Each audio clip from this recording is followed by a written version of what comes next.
Obrigado. Bom dia a cada um dos presentes.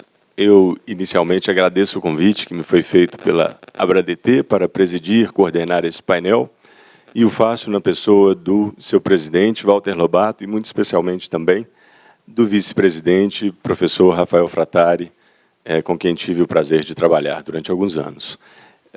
E tenho visto cada vez mais presentes neste congresso juízes, secretários de Fazenda, procuradores, advogados, estudantes. Então, tem se tornado um evento, a cada ano que passa, mais aberto, plural, que admite diferentes posições. E tivemos, inclusive, um momento quente ontem à noite, né? E não me refiro ao coquetel, estava me referindo à reforma tributária. Então, isso é resultado dessa junção de diferentes públicos que a OAB consegue, a ABRADT consegue congregar.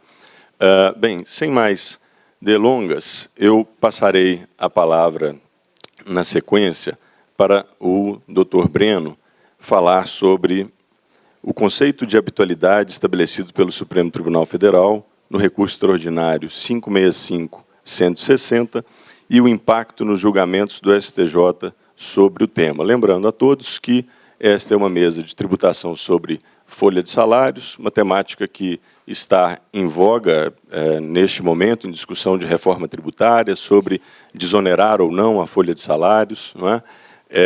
Que tem sido um possível entrave para o crescimento brasileiro em função da dificuldade de geração de empregos, abertura de oportunidades de trabalho e, com isso, de fato, deslancharmos a nossa economia. Bem, então, passo a palavra para o doutor Breno, que vai falar do púlpito.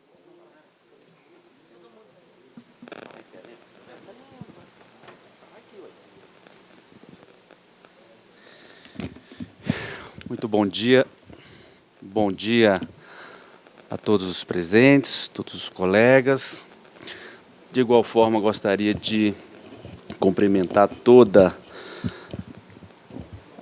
a nossa mesa, né, no novo formato, né, dizer que é uma satisfação estar presente com todos os senhores, professores, em especial meu amigo Alessandro Rostang, meu companheiro da Comissão de Direito Tributário do Conselho Federal.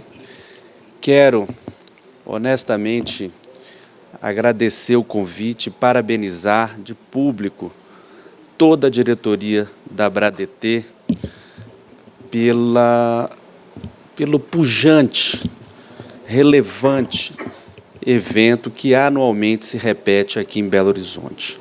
Mais de 1.300 conferencistas, mais de 120 professores debatendo com franqueza os principais temas do direito tributário.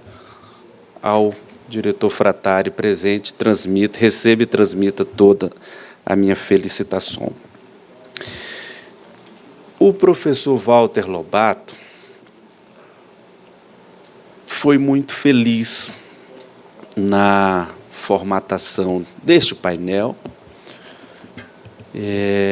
que tem tudo a ver com a temática eleita pelo Congresso, que é a tributação e o desenvolvimento. Não há a menor possibilidade, Alessandro, do país desenvolver, do país avançar daquele 1% do PIB que nós ouvimos ontem a noite inteira, que machucou os nossos ouvidos, se a gente não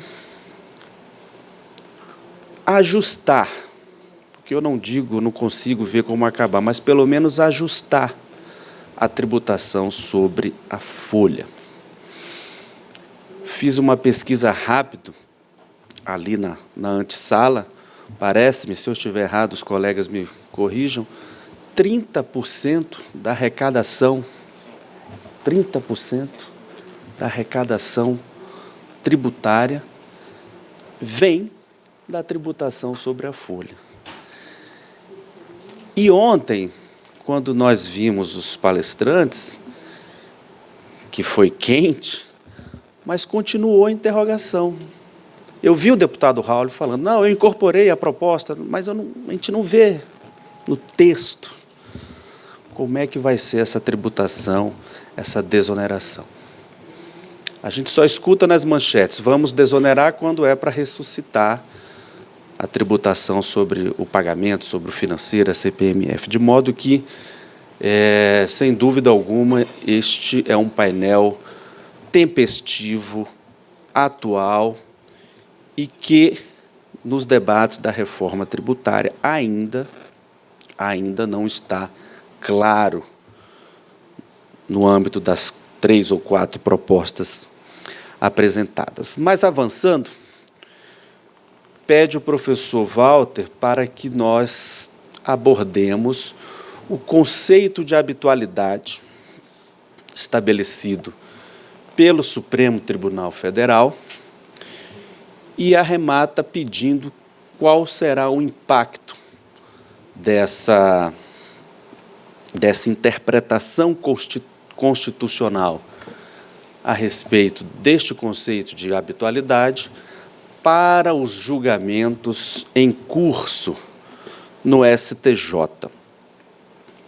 Leia-se Justiça Infraconstitucional de todo o país, 5 regionais federais e toda a jurisdição federal brasileira.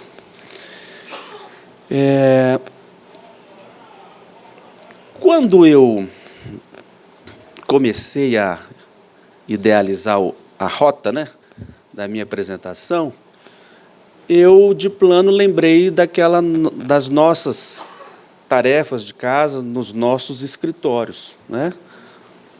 Vamos buscar o aspecto material da hipótese de incidência, e foi isso que nós fizemos nas últimas 2 décadas, né? Discutindo muito a diferença entre folha de salário e remuneração, né?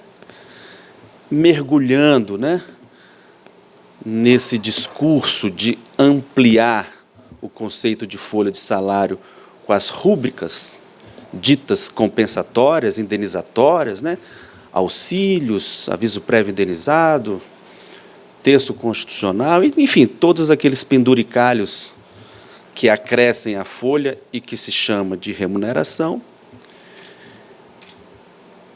E sempre também relembrando o artigo 110 do Código Tributário Nacional, onde leciona que o direito tributário é um direito de superposição, ou seja, que depende, rigorosamente depende, da interpretação de outros institutos do direito para configuração da hipótese de incidência ou não. E lembrei daquele caso da locação de bens móveis, o RS 116-121, onde o Supremo Tribunal Federal prestigiou rigorosamente esse caminho de interpretação. Mas aqui foi diferente. Então, essa talvez seja a minha contribuição para os senhores. Aqui sou eu. Vamos lá.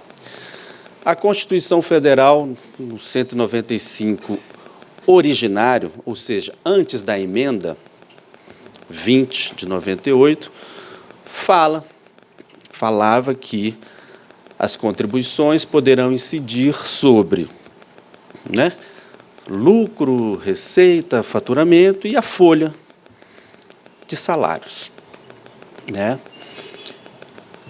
Com o avanço, o ativismo da legislação infraconstitucional e os debates, veio a emenda constitucional número 20 de 98, que dá um pequeno upgrade, digamos assim, no aspecto material da hipótese de incidência para abarcar folha de salários e demais rendimentos. Então, aqui que começa toda a confusão do contencioso previdenciário tributário dos últimos 20 anos. 1 trilhão de mandados de segurança distribuídos em toda a Justiça Federal do país, discutindo o quê? Pedindo, aliás, a declaração de inexistência de obrigação tributária sobre tudo aquilo que não é salário, ou seja, que são rendimentos que integram a remuneração e que têm caráter indenizatório. Essa foi a discussão dos últimos 20 anos. Aí a matéria chega no Supremo Tribunal Federal, no âmbito do RE noticiado, que eu não decorei, 15667. E o Supremo Tribunal Federal, plenário do Supremo Tribunal Federal, fala o seguinte, olha, nós temos que visualizar o regime de previdência do país de uma forma ampla, aberta. Até porque nós temos um regime de previdência híbrido. Nós temos o regime de previdência dos servidores estatutários, que exalta uma maior parafiscalidade, exalta uma questão mais contributiva, e existe o regime de previdência geral. Aqui que a gente separa os homens dos meninos, regime de previdência geral. E aqui no geral, professor Alessandro, é no solidarismo, vale ao princípio da solidariedade. Então, essa discussão de aspecto material da hipótese da incidência das contribuições previdenciárias não vai se resolver, isso é o Supremo que está falando, tá, gente? Não vai se resolver através da interpretação dos institutos de direito privado, o conceito de salários, com o conceito de remuneração. Descabe à Corte Suprema dizer o que é indenização ou compensação. Ao Supremo Tribunal Federal só vale interpretar a Constituição Federal. E é da própria Constituição Federal que eu vou abstrair os elementos para definir essa questão do aspecto material e da base de cálculo. Aí eles puxam da cartola, pessoal, o originário, parágrafo 11, artigo 4º, ou vice-versa, originário 4º, artigo 11, do artigo 201, que fala o seguinte, pessoal, integram, né, os ganhos habituais do empregado, a qualquer título, serão incorporados ao salário, vírgula, para efeitos de previdência. Então, aqui, o Supremo Tribunal Federal, ele esgota, ele modifica toda uma construção doutrinária e jurisprudencial dos últimos 20 anos a respeito do que nós fizemos nos nossos escritórios, nas salas de aula, que era o quê? Discutir o artigo 110 do CTN, os conceitos dos institutos de direito civil e etc. e tal, onde a gente diferenciava os conceitos de salário e remuneração e indenização. O Supremo Tribunal Federal falou que nada disso é relevante. O que basta é ter habitualidade. Se for habitual, pode ser até uma martelada. Vai ser incluído na base de cálculo. Então, hoje, gente, a nossa dificuldade hermenêutica de lançamentos fiscais e defesas é entender o que é habitual. O que é habitual? Não é? O que se repete razoavelmente, o que se repete uma vez por ano, duas, né? O conceito de habitualidade é que gera e que faz a gestão de todo esse debate, né? Tem conceito de habitualidade para tudo quanto é lugar. Pegamos aí um mais simples e objetivo do ministro do TST, que fala que habitual é uma repetição uniforme, né? E a jurisprudência ampla dos trabalhistas, dos regionais, aceitam que uma ou duas vezes já está configurado a habitualidade. Dito isso, acabou, e já estou entrando na resposta solicitada pelo professor Walter Lobato, acabou ou virou desnecessária, à luz desse precedente do Supremo Tribunal Federal, toda aquela discussão, aquela petição inicial longa que a gente fazia, conceito de aviso prévio, conceito de hora extra, insalubridade, tudo isso acabou. Independentemente, por força do parágrafo 11 do artigo 201, o Supremo Tribunal Federal entendeu que, desde que seja habitual, vai integrar a base de cálculo da contribuição previdenciária. Abriu o tipo. Aquele tipo que a gente buscava que é fechado, abriu, está aberto, por força do Supremo Tribunal. E ele usa umas questões que aí a gente se incomoda no meio acadêmico, né? Onde ele fala, e é desnecessário buscar conceitos nos outros ramos de direito, é irrelevante o conceito do direito do trabalho, é irrelevante o conceito do direito previdenciário, nós temos que buscar uma interpretação exclusivamente constitucional, e eu dou relevância jurídica à palavra habitual, né? Então, toda aquela as nossas aulas, né? Os nossos professores que estão aí espalhados pelo Congresso, de que, para a configuração da hipótese de incidência, necessariamente a gente precisa dos significados e conceitos dos outros ramos, nesse caso, o Supremo Tribunal abriu. Não precisa mais, basta que seja habitual. Então, eu pego algumas expressões, né? Descabe ao STF, claro, o STF não tem a missão de tratar de conceitos legais, né? Não se trata disso. No caso da súmula vinculante da alocação de bens móveis, o Supremo desceu com rigor. Ele foi no conceito de locação, ele foi no conceito de obrigação de fazer, ele buscou a fundo os outros institutos de direito civil. Aqui ele optou por outra forma. E disse assim porque nós estamos tratando do regime de previdência do país, que deve ser visto de forma híbrida.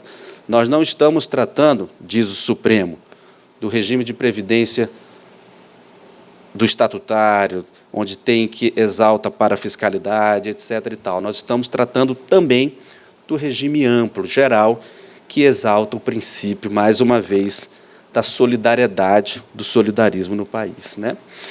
Então, é absolutamente o quê? Constitucional, aquilo que a gente buscava a inexistência da obrigação, o artigo 22, a contribuição à carga da empresa incide sobre todo e qualquer tipo de rendimento, vírgula, desde que seja habitual. Tá? Para eu não dar só más notícias, eu peguei aquelas 3 discussões mais famosas que todos nós discutimos no STJ, na Justiça Federal, que são aquelas 3 incidências, auxílio por 15 primeiros dias de afastamento, terço constitucional de férias e o aviso prévio indenizado, né? Olha que coisa curiosa. Pela jurisprudência fixada pelo Supremo, que exalta, que dá relevo exclusivamente para a habitualidade, nesse caso, Alessandro, você pode gastar os seus honorários. Não vai afetar. Por quê? Porque esses são os 3 casos que, na minha visão, e eu acho que de todos, não tem habitualidade, né? O afastamento dos 15 primeiros dias são situações inéditas, requisitos, né, que tem que cumprir para ganhar a gratificação. O terço constitucional de férias indenizadas, não é aquela periódica, indenizadas, é só no momento da rescisão.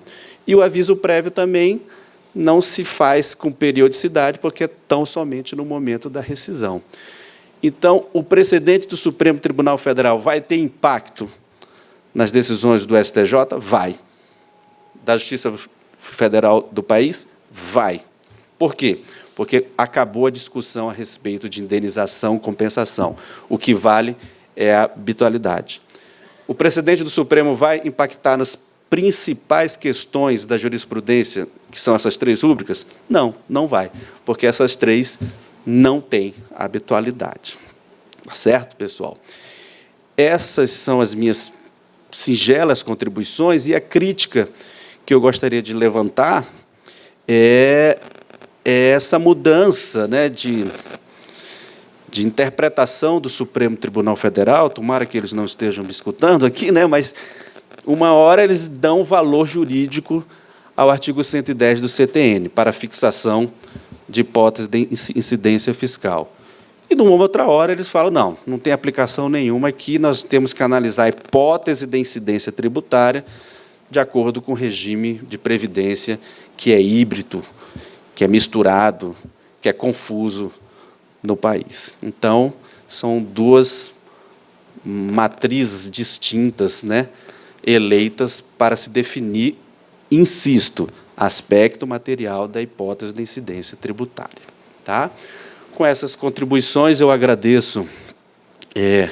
Aí são gráficos falando o que o Supremo prestigiou, que eu já falei para os senhores, e o que o STJ prestigia. Depois eu vou ficar aí, e já estou caminhando para o final. Muito obrigado pela oportunidade, eu fico à disposição. Obrigado.